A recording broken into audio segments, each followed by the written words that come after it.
A série de palestras apresentada aqui foi proferida em Boulder, Colorado, no outono de 1970 e na primavera de 1971.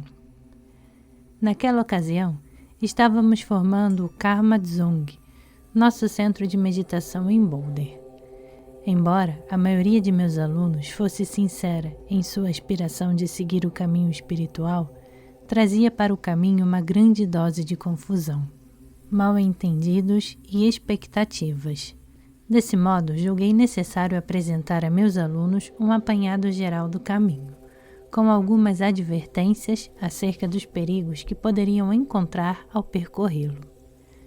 Parece agora que a publicação destas palestras poderá ser útil àqueles que se interessam por disciplinas espirituais.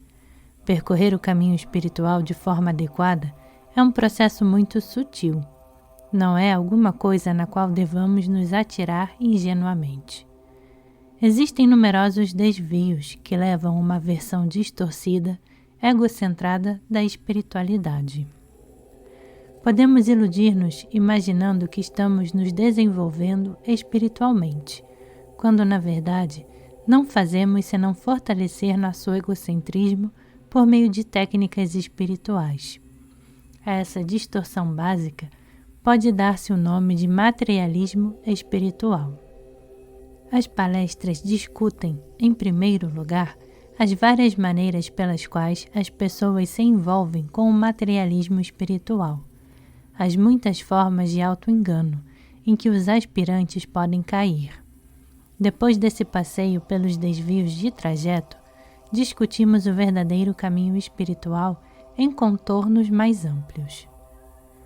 O que se apresenta aqui é uma abordagem budista clássica, não no sentido formal, mas no sentido de mostrar o cerne da abordagem budista da espiritualidade. Apesar de não ser teísta, o caminho budista não contradiz as disciplinas teístas. As diferenças entre os caminhos são mais uma questão de ênfase e de método. Os problemas básicos do materialismo espiritual são comuns a todas as disciplinas espirituais. A abordagem budista começa com a nossa confusão e o nosso sofrimento e age no sentido de destrinchar sua origem. A abordagem teísta começa com a riqueza de Deus e age no sentido de elevar a consciência, de modo que ela experimente a presença de Deus.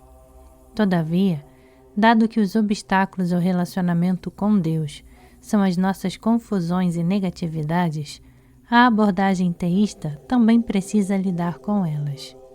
O orgulho espiritual, por exemplo, causa tantos problemas nas disciplinas teístas quanto no budismo. De acordo com a tradição budista, o caminho espiritual é o processo de atravessar e superar a nossa confusão, de descobrir o estado desperto da mente. Quando esse estado desperto da mente se encontra, tomado pelo ego e pela paranoia que o acompanha, assume o caráter de um instinto subliminar. Dessa forma, não se trata de construir o estado desperto da mente, mas sim de extinguir as confusões que o obstruem. No processo de consumir as confusões, descobrimos a iluminação. Se o processo fosse outro, o estado desperto da mente seria um produto dependente de causa e efeito, e assim passível de dissolução. Tudo o que é criado, mais cedo ou mais tarde, tem que morrer. Se a iluminação fosse criada dessa maneira, haveria sempre a possibilidade de o ego reafirmar-se, provocando um retorno ao estado de confusão. A iluminação é permanente porque não a produzimos, apenas a descobrimos. Na tradição budista, a analogia do sol que surge por trás das nuvens é frequentemente empregada para explicar a descoberta da iluminação. Na prática da meditação, removemos a confusão do ego a fim de vislumbrar o estado desperto. A ausência da ignorância, da sensação de opressão, da paranoia, descortinam uma visão fantástica da vida. Descobrimos um modo diferente de ser. O cerne da confusão é o fato de o homem ter um senso de ego que lhe parece contínuo e sólido. Quando ocorre um pensamento, uma emoção ou um evento, há o sentido de que alguém tem consciência do que está acontecendo. Você sente que você está lendo essas palavras.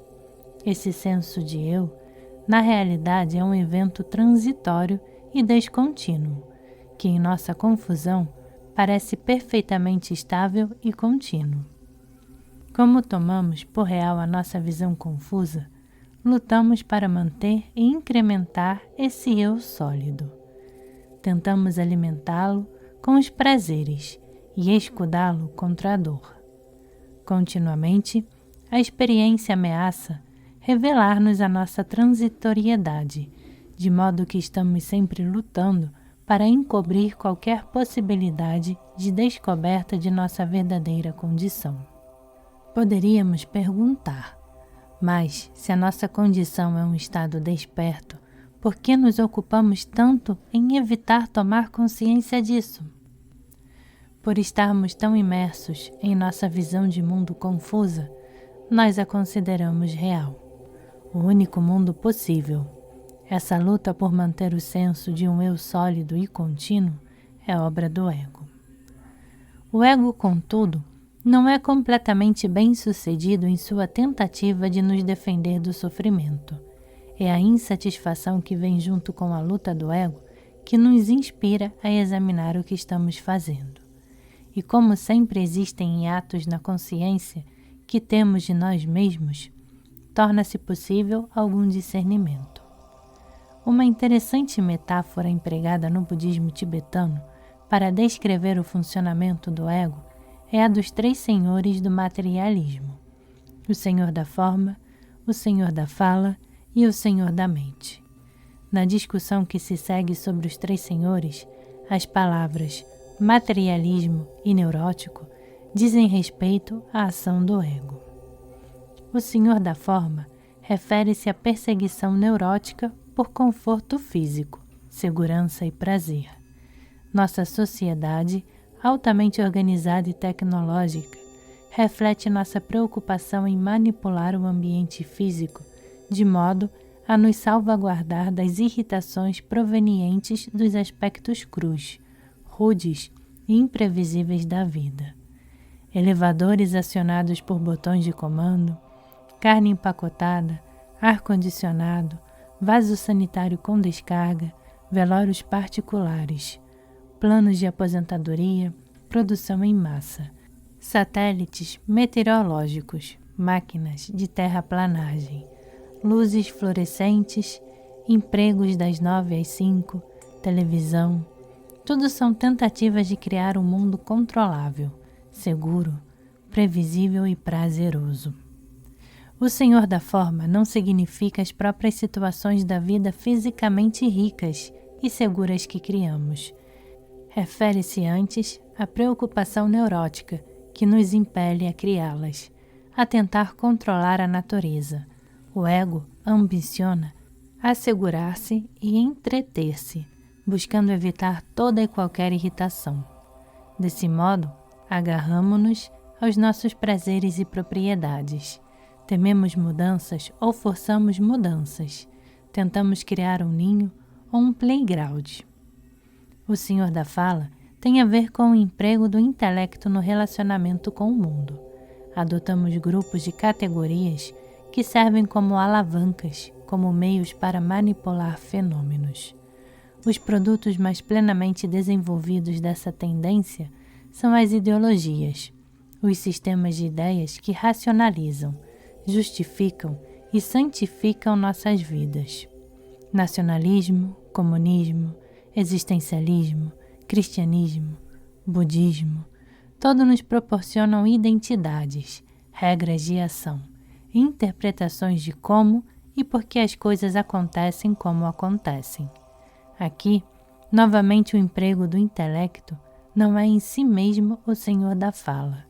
O senhor da fala indica a inclinação do ego em interpretar o que quer que seja ameaçador ou irritante, de modo a neutralizar a ameaça ou transformá-la em algo positivo do ponto de vista do próprio ego.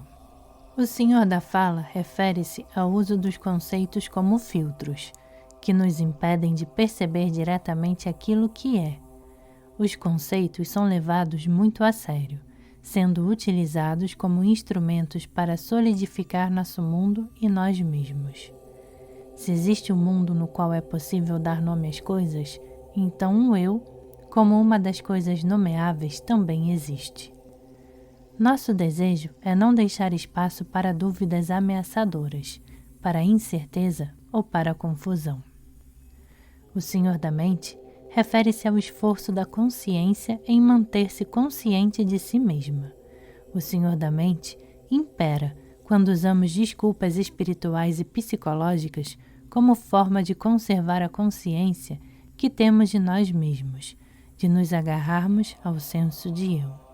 Drogas, yoga, orações, meditação, transes, várias psicoterapias. Tudo pode ser usado com essa finalidade. O ego é capaz de converter tudo para seu próprio uso, inclusive a espiritualidade.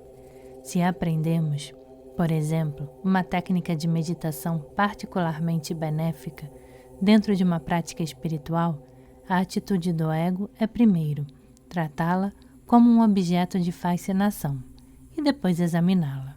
Por fim, visto que o ego é sólido apenas na aparência e não pode de fato absorver coisa alguma, ele só é capaz de imitar.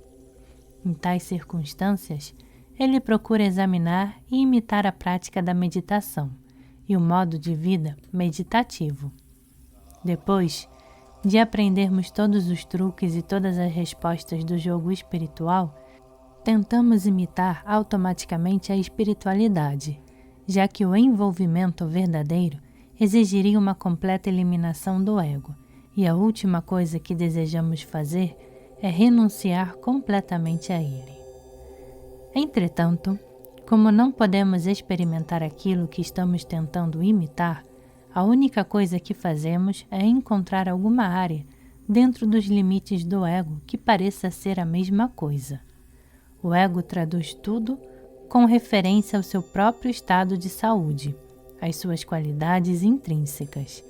Ele experimenta um sentido de grande realização e excitação quando consegue criar um modelo deste tipo. Finalmente, criou um feito tangível, uma confirmação de sua própria individualidade. Se formos bem-sucedidos em manter a consciência que temos de nós mesmos através de técnicas espirituais, um desenvolvimento espiritual autêntico será altamente improvável. Nossos hábitos mentais adquirem tal força que fica difícil penetrá-los. Se formos muito longe nisso, podemos até chegar ao desenvolvimento totalmente demoníaco da completa egoidade.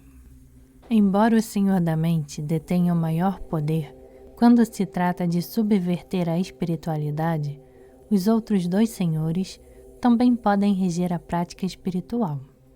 O retiro no seio da natureza, o isolamento, a simplicidade, as pessoas tranquilas e elevadas, tudo isso podem ser formas de nos proteger da irritação. Tudo pode ser expressão do Senhor da Forma. Ou talvez a religião possa nos fornecer uma racionalização para criarmos um ninho seguro, um singelo mas confortável lar, para conseguirmos um companheiro afável e um emprego estável e fácil. O Senhor da Fala também envolve-se com a prática espiritual. Ao seguir um caminho espiritual, podemos substituir nossas crenças anteriores por uma nova ideologia religiosa, continuando, porém, a usá-la da antiga maneira neurótica. Por mais sublimes que sejam nossas ideias, se as tomarmos com excessiva seriedade e as utilizarmos para manter nosso ego, ainda assim, estaremos sendo governados pelo Senhor da Fala. Se examinarmos nossos atos, provavelmente quase todos, concordaremos que somos governados por um ou mais dos três senhores. Mas poderíamos nos perguntar, e daí? isso é simplesmente uma descrição da condição humana. Sim, sabemos que a tecnologia não consegue nos pôr a salvo de guerras, crimes, doenças, insegurança econômica, trabalho laborioso, velhice e morte. Tampouco nossas ideologias nos resguardam da dúvida, incerteza, confusão e desorientação. Nem nossas terapias podem nos proteger da dissolução dos altos estados de consciência que viermos temporariamente a alcançar, ou da desilusão e angústia daí decorrentes. No entanto, o que mais podemos fazer? Os três senhores parecem poderosos demais para serem derrubados, e não sabemos com o que poderíamos substituí-los. Perturbado por essas indagações, o Buda examinou o processo pelo qual os três senhores governam. Investigou por que nossas mentes os seguem, e se não haveria um outro caminho. Descobriu que os três senhores nos seduzem criando um mito fundamental, o mito de que somos seres concretos. Todavia, o mito, em última análise, é falso, uma imensa burla, uma fraude gigantesca, a raiz do nosso sofrimento. Para fazer essa descoberta, ele precisou romper as defesas extremamente complexas erguidas pelos três senhores, que tinham como objetivo impedir que seus súditos descobrissem um engano fundamental que é a origem do seu próprio poder. Não poderemos, de maneira alguma, livrar-nos do domínio dos três senhores, a menos que também cortemos e atravessemos, camada por camada, suas complexas defesas. As defesas dos senhores são criadas a partir do material de nossas mentes. Esse material é utilizado pelos senhores de tal modo que seja preservado o mito básico da solidez. A fim de enxergar por nós mesmos como esse processo funciona, precisamos examinar nossa própria experiência. Mas como? Podemos perguntar. Devemos conduzir esse exame? Que método ou instrumento vamos usar? O método descoberto pelo Buda foi a meditação. Ele descobriu que lutar para encontrar respostas não surtia efeito. Era apenas quando havia intervalos na sua luta que lhe surgiam insights. Ele começou a se dar conta de que existia dentro de si uma qualidade sã e desperta, que se manifestava apenas na ausência de luta. Por isso, a prática da meditação implica deixar ser. Uma série de ideias errôneas tem surgido acerca da meditação. Algumas pessoas a consideram um estado mental semelhante a um transe. Outras pensam nela em termos de treinamento, no sentido de ginástica mental. A meditação, contudo, não é nenhuma dessas coisas, embora lide com estados mentais neuróticos. Não é difícil nem é impossível lidar com esses estados. Eles têm energia, pressa e um padrão específico. A prática da meditação implica deixar ser, uma tentativa de acompanhar o padrão, uma tentativa de acompanhar a energia e a velocidade. Dessa forma, aprendemos a lidar com esses fatores, a nos relacionar com eles, não no sentido de fazê-los amadurecer como gostaríamos, mas no sentido de conhecê-los como são e trabalhar com seu padrão. Há uma história sobre o Buda, em que se conta como ele, certa vez, ofereceu ensinamentos a um famoso tocador de cítara, que desejava estudar meditação. O músico perguntou: devo controlar a minha mente ou devo deixá-la completamente solta? O Buda respondeu: visto que você é um grande músico, diga-me como afinaria as cordas de seu instrumento. O músico disse: eu não as deixaria ficar nem reteçadas demais, nem frouxas demais.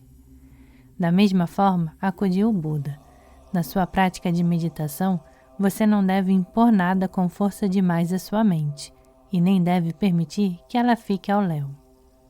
Eis o ensinamento de como deixar a mente ser, de um modo bastante aberto, de como sentir o fluxo da energia sem tentar sujeitá-lo e sem deixar que ele se descontrole, de como acompanhar o padrão de energia da mente. Essa é a prática da meditação. Essa prática se faz necessária porque, geralmente, o padrão do nosso pensamento, nosso modo conceitualizado de conduzir a vida, ou é manipulativo demais, impondo-se ao mundo, ou completamente desgovernado e sem controle. Por conseguinte, nossa prática de meditação precisa começar com a camada mais superficial do ego, com os pensamentos discursivos que estão sempre a atravessar-nos a mente, com nossa tagarelice mental. Em seu esforço para iludir-nos, os senhores empregam o pensamento discursivo como sua primeira linha de defesa, como seus peões. Quanto mais giramos pensamentos, mais ocupados nos tornamos mentalmente e mais nos convencemos da nossa existência. Desse modo, os senhores estão constantemente tentando ativar esses pensamentos, tentando criar uma constante sobreposição de pensamentos, para que nada mais se possa ver além deles. Na verdadeira meditação, não existe a ambição de suscitar pensamentos e tampouco a ambição de suprimi-los. Permite-se apenas que ocorram espontaneamente e tornem-se a expressão de uma sanidade básica. Eles tornam-se a expressão da precisão e da clareza do estado desperto da mente. Se sua estratégia de estar sempre criando pensamentos sobrepostos falha, então os senhores despertam emoções para nos distrair. A qualidade excitante, colorida e dramática das emoções nos prendem a atenção como se estivéssemos assistindo um filme envolvente. Na prática de meditação, não encorajamos as emoções nem as reprimimos, vendo-as com clareza, deixando que elas sejam como são. Não mais permitimos que sirvam como meios para nos entreter e distrair. Dessa maneira, elas se tornam a energia inexaurível que anima a ação sem ego. Na ausência de pensamentos e emoções, os senhores introduzem uma arma ainda mais poderosa, os conceitos. A rotulação dos fenômenos cria a sensação de um mundo sólido e definido de coisas. Um mundo estável reassegura que somos igualmente uma coisa sólida e contínua. O mundo existe e, portanto, eu, que o percebo, também existo. A meditação implica enxergar a transparência dos conceitos, de maneira que a rotulação já não sirva para solidificar nosso mundo e nossa imagem do eu. A rotulação passa a ser simplesmente um ato de discriminação. Os senhores ainda têm outros mecanismos de defesa, mas seria muito complicado discuti-los no presente contexto. Mediante o exame de seus próprios pensamentos, emoções, conceitos e demais atividades mentais, o Buda descobriu que não precisamos lutar para provar nossa existência. Não precisamos ficar sujeitos ao jugo dos três senhores do materialismo. Não há necessidade de lutar para sermos livres. A ausência de luta é em si mesma liberdade. Esse estado desprovido de ego é a realização da natureza búdica. O processo de transformar o material da mente para que deixe de ser expressão da ambição do ego e passe a ser, por meio da prática da meditação, expressão da sanidade básica e da iluminação. Eis o que poderíamos chamar de verdadeiro caminho espiritual.